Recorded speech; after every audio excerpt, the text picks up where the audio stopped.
Maulid itu muamalah, maulid itu budaya, bukan Quran. Itu muamalah, maulid bukan itu hukum budaya. Islam, bukan syariat. Mungkin sahabat semua belum tahu ya, sebenarnya maulidan dan tahlilan itu tradisi dari siapa. Coba kita simak sahabat ya, sebenarnya maulidan, tahlilan itu tradisi dari siapa. Kita simak videonya.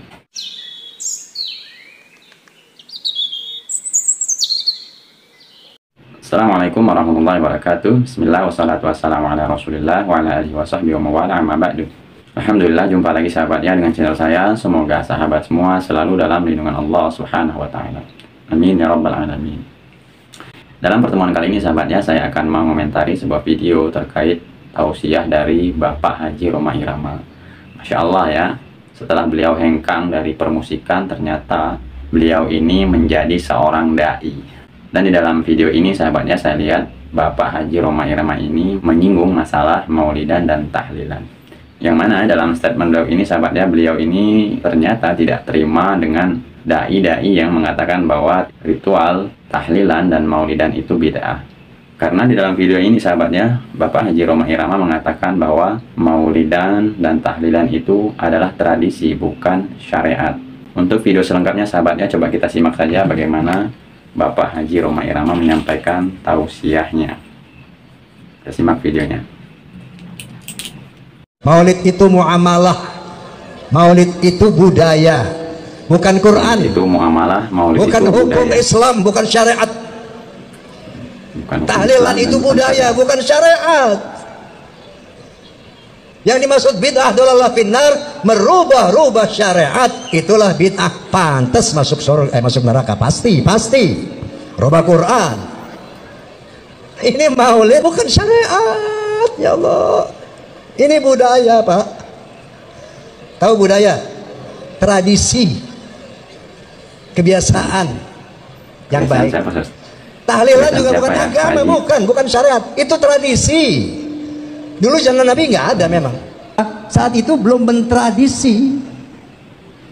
Yang dimaksud Nabi jangan lakukan apa yang aku tidak lakukan, maksudnya Nabi bilang begini. Dengarkan hadis Nabi. Fi amrina hadza ma laysa min fawarad. Barang siapa yang merubah-rubah yang aku perintahkan, maka dia tertolak. Yang aku perintahkan maksudnya syariat. Barang siapa yang merubah-rubah syariat, merubah-rubah hukum agama, itu tertolak. Bid'ah, dolalah, sesat, masuk neraka. Tapi yang namanya yasinan malam Jumat lah bid'ah, masuk neraka. Masya Allah. Ada yang suka yasinan kan malam Jumat? Masuk neraka loh, gimana nih? Ini budaya. Tahlilan budaya, maulid budaya. Dalam konteks budaya apa kata Nabi? Kata Nabi SAW, man sanna sunnatan hasanatan falahu ajruha wa ajru man amila biha. Man sanna sunnatan hasanatan fil Islam falahu ajruha wa ajru man amila biha.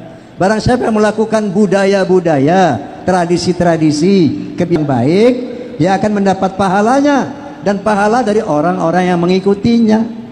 Sudah kita simak sahabatnya bagaimana tausiah dari Bapak Haji Rhoma Irama tadi, yang mana beliau mengatakan bahwa tahlilan, maulidan itu tradisi katanya. Memang sahabat ya, tahlilan itu memang tradisi, terus maulidan itu memang tradisi. Tapi yang jadi masalahnya itu tradisi yang dibumbu-bumbui peribadatan dan dikhususkan sahabat ya. Makanya itu disebut bid'ah. Menanggapi masalah perkataan Bapak Haji Rhoma Irama tadi sahabat ya, yang mengatakan bahwa tahlilan dan maulidan itu tradisi. Mungkin sahabat semua belum tahu ya, sebenarnya maulidan dan tahlilan itu tradisi dari siapa. Coba kita simak sahabat ya, sebenarnya maulidan, tahlilan itu tradisi dari siapa. Kita simak videonya. Kita mulai dari maulidan ya. Tradisi dari siapa maulidan? Bapak dan ibu-ibu, saya punya tesis, saya punya teori bahwa ini adalah usaha salafiyah, salafiyin, wahabiyin, bukan usaha Ahlussunnah wal Jamaah. Salafiyin yang ingin memecah belah antara NU dengan Syiah. Salafiyah yang ingin memecah belah antara ulama-ulama sunnah dengan Syiah. Maulud bid'ah, orang Syiah yang pertama yang membawa maulud yang dipakai oleh Ahlussunnah wal Jamaah. Hall, orang Syiah yang pertama membawa hall dan dilanjutkan oleh NU. Tabarruk, berkah, ziarah kubur, tawasul, solawatan rami-rami adalah semuanya tradisi Syiah yang juga dilakukan oleh Ahlussunnah wal Jamaah. Saya tidak ada perbedaan dengan kiai-kiai. Mereka tawasul, mereka tabarruk, mereka kunut, mereka macam-macam. Saya sama dengan dia. Tapi saya Syiah, dia Ahlus Sunnah wal Jamaah, saya bersaudara dengannya. Tetapi kemudian Salafiyah yang mengatakan bahwa ini bid'ah, lalu diadu antara Ahlus Sunnah dan Syiah.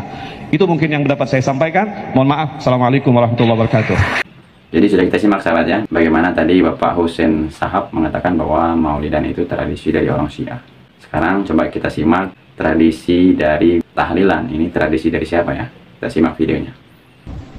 Di dalam prosesi menuju alam nirwana, menghadap Ida Sang Hyang Widiwasa, mencapai alam moksa, di dalam agama saya diperintahkan untuk melakukan selamatan atau kirim doa 1 hari, 3 hari, 7 hari, 40 hari, 100 hari, mendak pisan, mendak pindo, nyewu. Setelah saya masuk agama Islam, ayah bunda, di kalangan masyarakat Islam juga ada tradisi selamatan atau kirim doa 1 hari sampai 1000 hari. Ini seorang mu'alaf. Di Solo apakah juga ada, ayah bunda? Di Solo apakah ada, ayah bunda? Ada. Oh, Blitar niku nggih wonten, Pak, tradisi niku berarti ketularan keng Solo lho ngoten. Tolong jawab dengan jujur. Ya, kajian kita ilmiah. Maksudnya ilmiah, saya mengatakan dari Hindu, saya pun juga punya dasarnya. Anda mengatakan itu ajaran Islam, Anda pun juga harus menyiapkan dalil atau dasarnya. Jadi sudah kita simak sahabatnya kedua videonya. Yang pertama tadi Maulidan yang berasal dari tradisi Syiah. Yang kedua tahlilan, itu tradisinya orang Hindu. Hukum Islam ini sebenarnya sudah sangat sempurna. Memang sahabatnya kita di dunia ini berlomba-lomba untuk mendapatkan pahala. Siapa sih yang tidak mau melakukan peribadatan yang mendapatkan pahala dari Allah Subhanahu wa taala? Tapi sahabatnya harus kita garis bawahi bahwa kita ini punya nabi, punya rasul. Yang dengan rasul ini Allah Subhanahu wa taala menyampaikan wahyu kepadanya. Jadi sahabatnya kita bukan masalah peribadatan yang memang baca Quran itu berpahala, tapi harus kita garis bawahi lagi sahabatnya, bagaimana tata cara Rasulullah SAW itu membaca Al-Quran. Apakah seperti ini, seperti ini. Dari situ saja sahabatnya kita bisa menilai bahwa semua ibadah ini sudah jelas. Rasulullah SAW adalah guru kita. Sepakati dulu poin ini. Tidak ada guru bagi umat Islam siapapun yang syahadat kecuali Nabi Muhammad SAW. Ini disepakati dulu. Semua dai dan ulama adalah pewaris beliau, artinya harus mewariskan ilmu yang beliau ajarkan. Apa yang diajarkan itu yang disampaikan ke umat, yang tidak diajarkan mereka larang agar dikerjakan. Kan begitu mestinya. Ini kaidahnya dulu. Masalah kasus ada orang imam pimpin doa setelah sholat, jangan dibahas doanya. Doa adalah ibadah.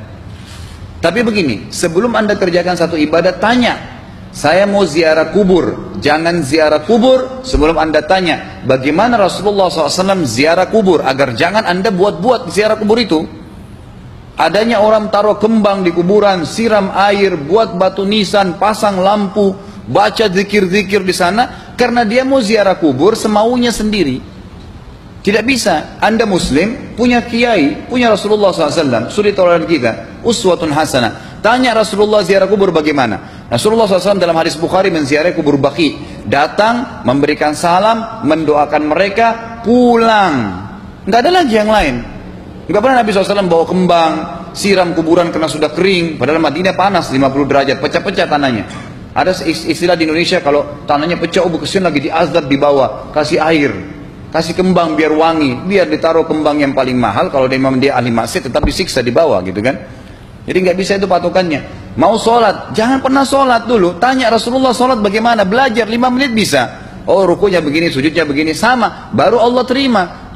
Tujuan Nabi SAW diutus untuk apa? Untuk dicontohi, diciplak hidupnya. Cara makannya, cara tidurnya, berpakaian, bahkan cara jalannya saja. Para sahabat contohnya, Nabi jalan begini.